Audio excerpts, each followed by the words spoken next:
কাকি তুমি বিদেশ যাওয়ার আগে চুলটা কত সুন্দর কালো ছিল, এখন কেমনে লাল হলো? হ্যাঁ বোকা, এখন আমাকে কেমন লাগছে সেটা বলো। খুব সুন্দর লাগছে। আসলে কি জানো, আমি যখন বাংলাদেশে ছিলাম তখন তো তোমার কাকার জন্য কোনো কিছু স্টাইল করতে পারিনি। আর বিদেশ যেহেতু বিদেশি মেয়েদের সাথে বিদেশি ওখানে কালচারই অন্যরকম, ঠিক না? তাই ওনাদের সাথে মনে করি চলতে ফিরতে গেলে ওনাদের মতনই থাকতে হয়, ঠিক আছে? তাই আর বিশেষ করে তোমার জন্য আমি এত সুন্দর করে সেজে গুজে আর বিদেশি ড্রেস আপ, তারপর হাতা কাটা ব্লাউজ আর এই চুল স্ট্রিট করে আসছি শুধু তোমার জন্য। কাকি তুমি কাকার কাছে যাওয়ার দিয়ে আমাকে বিয়ে করলে? দেখ বোকা, তোমার কি সবকিছু ভুলে গেছো তুমি? দেখো তোমাদের বাড়িতে যখন তোমার কাকার বউ হয়ে আমি আসছি, ফার্স্টে কিন্তু তোমার সাথে আমার দেখা হয়েছিল, মনে আছে? মনে আছে। কিন্তু সেখান থেকে আমি তোমাকে অনেক ভালো লাগে, ভালোবেসেও ফেলেছি। তুমিও কিন্তু আমাকে অনেক টাইম দিতে, মনে আছে তোমার? মনে আছে, সব মনে আছে। তারপরে জানো আমার বিদেশ যাওয়ার একটাই শুধু কারণ আছে, সেই কারণ হচ্ছে আমি তোমার কাকার সংসার ছেড়ে চলে যাবো, এর জন্য আমি বিদেশ গেলাম। বুঝতে পারছো? বুঝতে পারছি। শুধু তোমাকে পাওয়ার জন্য। আর এখনো বিদেশ থেকে চলে আসছি তোমার সাথে সংসার করবো, সেজন্য আমি তোমার কাকাকে ভুলে গিয়েছি, ওকে তো আমি ডিভোর্স দিয়ে দিছি।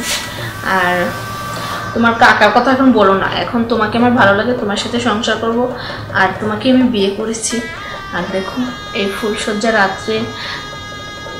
রাত্রে আমি তোমার সাথেই বাসর করব, তোমাকে অনেক আদর করব, ভালোবাসবো, অনেক ভালোবাসবো। আর বিদেশে বসে তোমাকে আমি অনেক মিস করতাম, জানো? তোমার একটা পিকচার আসলো আমার ফোনে, আমি শুধু তোমাকেই দেখতাম। কখনো কোনো ছেলের দিকে, বিদেশে এত সুন্দর সুন্দর ছেলেরা আসতো আমাদের সাথে, চাকরি করতো, ডিউটি করতো, কিন্তু কাউকে আমি কখনো ভালোবাসিনি, শুধু তোমাকেই ভাবতাম। আলপনায় কল্পনায়, খেতে গেলে, গোসলে গেলে, ঘুমাতে গেলে, অল টাইম শুধু তুমি, শুধু তুমি তুমি। আমিও কাকি তোমাকে ভাবতাম। জানো তো তোমাকে আমার কিসের জন্য ভালো লাগে? তুমি একদম কম বয়সী একটা ছেলে, আর এত হটি পুরুষ, তোমার দেখতেই তোমাকে দেখায় সেক্সি, এই জন্য তোমাকে আমি অনেক ভালোবাসি। আর তোমার কাকার সাথে যে কয়েকটা বছর সংসার করছি, ও তো আমাকে কখনো দৈনিক সুখ দিতে পারেনি। এই 2 মিনিট 3 মিনিট 4 মিনিট এর ঊর্ধ্বে তো যেতে পারেনি। আর কখনো ভালো কিছু আমাকে দিয়ে দেখছে আজ পর্যন্ত? ভালো একটা কথা বলে দেখছে? কখনো একটা রোমান্টিক ভাষায় কথা বলেনি। আর জানো তুমি যে এত সুন্দর কথা বলো আমার সাথে। যাই হোক, বাসর করে কি শুধু এরকম কথা বলে কাটিয়ে দেবো? না না, বাসরের টাইম তো হয়ে গেছে। এই শোনো, আর একটা কথা বলো।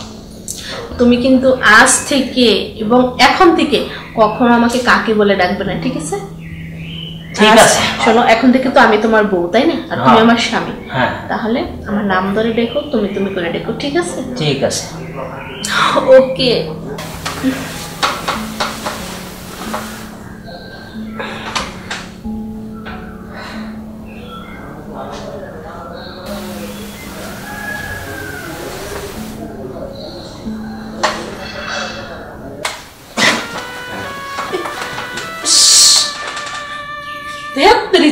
আর ভাল লাগছে না কিছু, কত আশা করে ভাবছি। এদিকে আসো, এখন আমার ওখানে পিছনে যে বসে আছো কেন?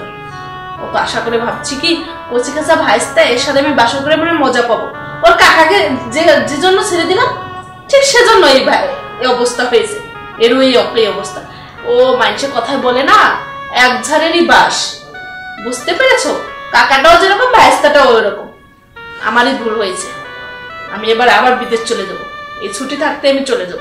ওখানে কত বিদেশি ছেলেরা, কত বিটারা আছে ওখানে, এত সুন্দর সুন্দর, এত সেক্সি। তাদের সাথে যদি আমি কিছু করতাম তাও আমার ভালো হতো। তোমার আশা থেকে থেকে আমার জীবনটাই শেষ।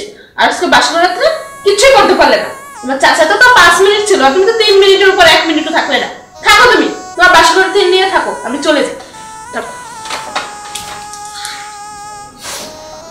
আল্লাহ, এই কি কথা বলে গেলাম?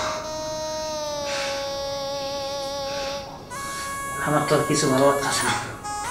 আমি কোন সাগরে ডুব দিলাম? এই সাগরে ডুব দিয়ে আমি কি করতে পারবো? জানি না। কাকি বিদেশে যায়, বিদেশি মানুষের সাথে কি করে এত বড় করে নিয়ে আসে, আমার দ্বারাই আমি এত বড় জিনিস আমি পারলাম না। আল্লাহ গেছে বেঁচে গেছি, যাক আমিও বেঁচে গেছি। আমিও বাংলাদেশে ছোটোখাটো দেখে একটা বিয়ে করে সারা জীবন কাটাই দিব।